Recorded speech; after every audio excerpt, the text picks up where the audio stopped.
Welcome to this guided meditation for spiritual awakening.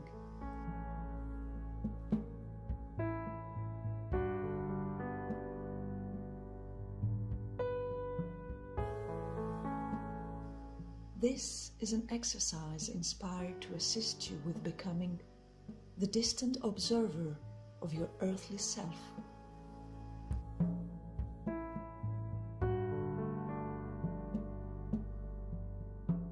Start by allowing yourself to be open and aligned with the energies of the spiritual kingdom. Close your eyes. By breathing in and out gently and slowly, you relax and release all tensions. Connect with Spirit, the primary source of creation, and let yourself be embraced. Say, I consciously connect to my higher self and to the beings of light that derive from the primary source. I become one with all that is. Starting at the top of the head, imagine a wave of relaxation slowly descending through the body.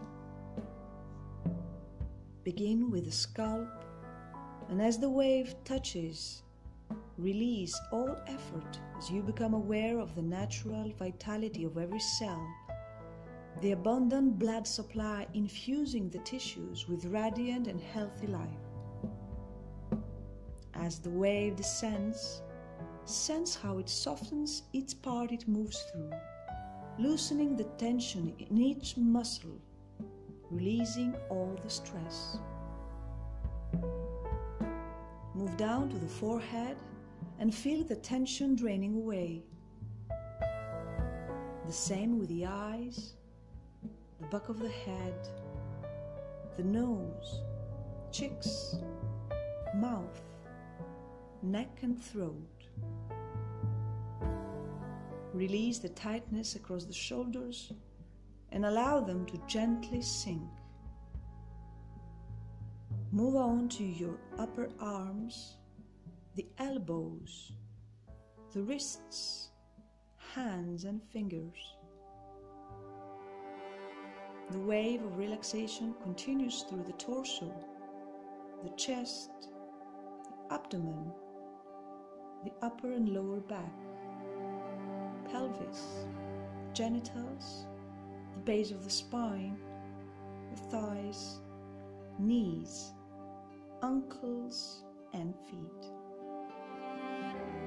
Gently become aware of the whole body, and if there is any remaining tension, let it go. Take a moment to realize that by scanning through your body with your mind at this moment, you consciously release and relax, as if you were being taken care of by a therapist. Allow yourself to understand the difference between the inner spirit that scans and the body that releases tension.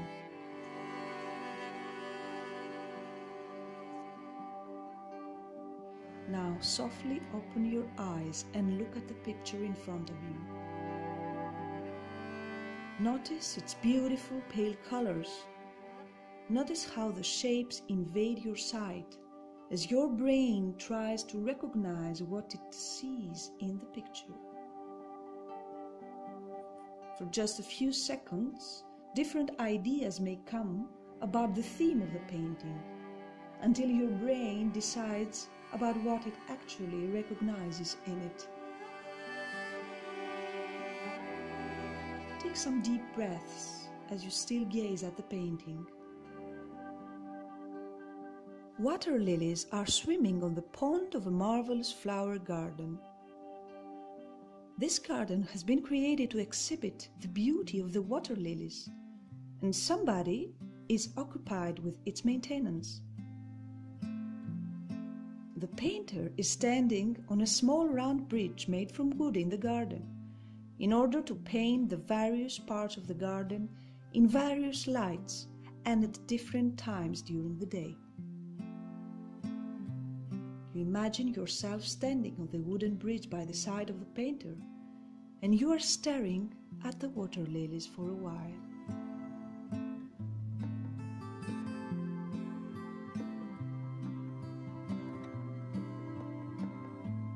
When the artist feels that the garden needs his support, he adds something to the landscape or puts his hands in the mud to feel its vibration. He says, "I'm good for nothing except painting and gardening." Allowing thoughts and emotions to come in and just observe them. This is the way of the impressionist painter.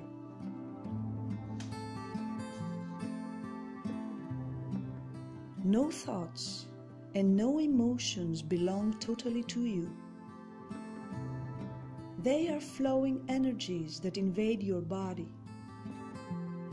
The more you nurture them, the bigger they grow. As soon as you detach and become a distant observer of the etheric forms around you, you can either deny entrance or deny being ego-affected by your thoughts and emotions. You continue standing on the bridge and watching at the water lilies. You notice that the painter comes here back to this garden every day, spending hours and hours gazing at the flowers, appreciating light and the game of the colors in order to produce each one of his various perceptions of the lilies. He says, one instant, one aspect of nature contains it all. Allowing yourself to appreciate nature in full silence is a rewarding space of transformation.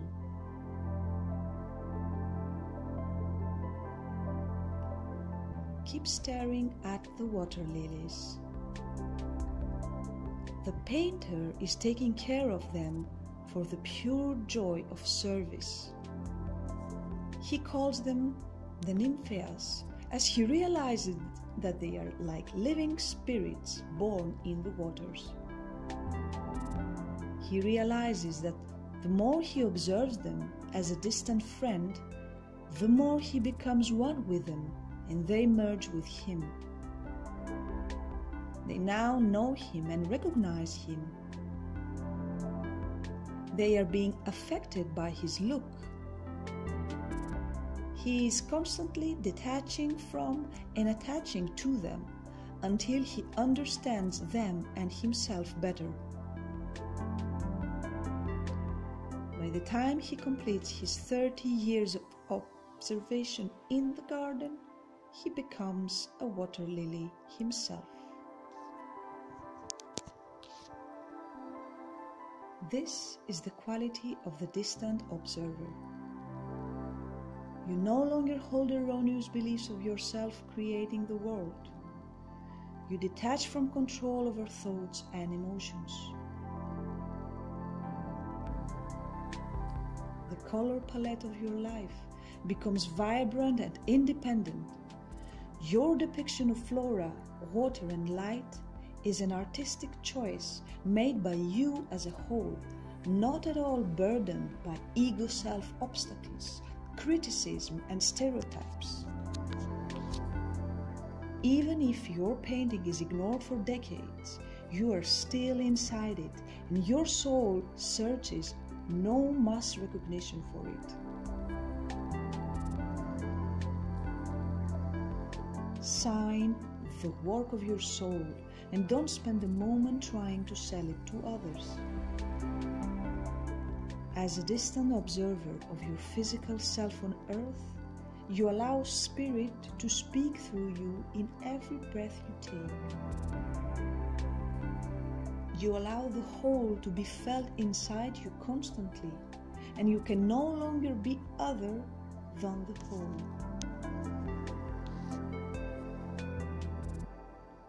You become a water lily by the time the water lily swallows you. Feel the presence of the divine.